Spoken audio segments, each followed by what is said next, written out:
আজ তো সানডে, মেয়ে বাড়িতে জলের বোতল ভরছে, তারপরে গুছিয়ে রাখছে। এমনি ওর প্রতিদিনের কাজেই একটা, সবাই জানো তোমরা, জলের বোতল ভরা। তারপরে নাচতে নাচতে করতে ঘরে যা ঢুকে। রোববার হলেই দেরি। আর এদিকে আমার সব কিছু কাটাকুটি কমপ্লিট, রান্না বসাবো। ঘেমে গেছি, এত বৃষ্টি হচ্ছে তাও গরম কমছে না, একই কথা।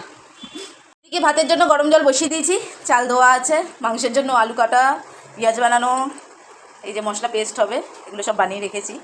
আর এই দিকে আছে মাংসটা এখনও ধোয়া হয়নি।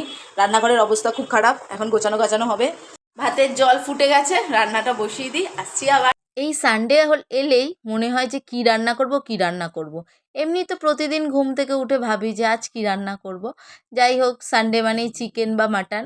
তো আজ নিয়ে এসছে চিকেন কষা করব, আর এদিকে ফ্রাইড রাইস করব। আর দেখো পাখাটা কি নোংরা পড়েছে। আমি না মানে রান্নাঘরে থাকলে এই পাখাটা চালালে গায়ে বেশ হাওয়া লাগে। বললাম যে আজকে তুমি পাখাটা পরিষ্কার করে দাও। বললো হ্যাঁ করে দেবো, আগে চাটা বসাও আর একবার। তো ওনার জন্য চা বসালাম। উনি তো আর একা খাবে না, আমিও খাবো সাথে। ওকে দিয়ে দিই চাটা। তারপরে চা খেয়ে নিজের পছন্দ মতো গান চালিয়ে চললে এবার পাখা পরিষ্কার করতে। পরিষ্কার করতে করতে কত কথা। তুমি আরবান ক্লাবকে প্রতি মাসে আমি বলি আরবান ক্লাবকে খবর দাও, তুমি ওখান থেকে রান্নাঘর পরিষ্কার করে নিতে। আচ্ছা ঠিক আছে, পরের মাসে করব, এরকম বলি। তারপর তো উনি চলে গেল স্নান করতে। আমি আমার পছন্দ মতো গান চালিয়ে ঘরটা পরিষ্কার করে নিলাম। এদিকে আমার রান্নাও চলছে, আমি ঘরও পরিষ্কার করছি। আর রোববার মানে তো একটু বেশি কাজ থাকি। এদিকে চিকেন কষা হচ্ছে, ঘর পরিষ্কার করতে করতে যেখানটা মানে ঝুলগুলো পড়েছিল সেগুলো সব মুছে নিলাম। আর এদিকে আমার চিকেন কষাও কমপ্লিট।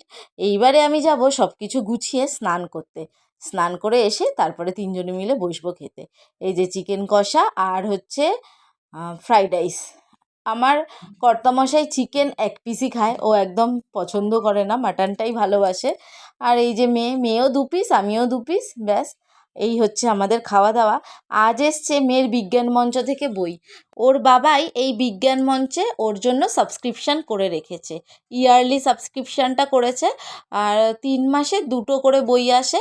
আর এরপরে আসবে পুজোর সংখ্যা। আর হ্যাঁ, এই বইটাও রথের মেলা থেকে কেনা হয়েছিল, দেখানো হয়নি, আমি দেখতে পাইনি। পরে আমাকে বলছে মা এই আর একটা বইও কেনা হয়েছে। আমার ভিডিওটা ভালো লাগলে অবশ্যই লাইক শেয়ার কমেন্ট করো।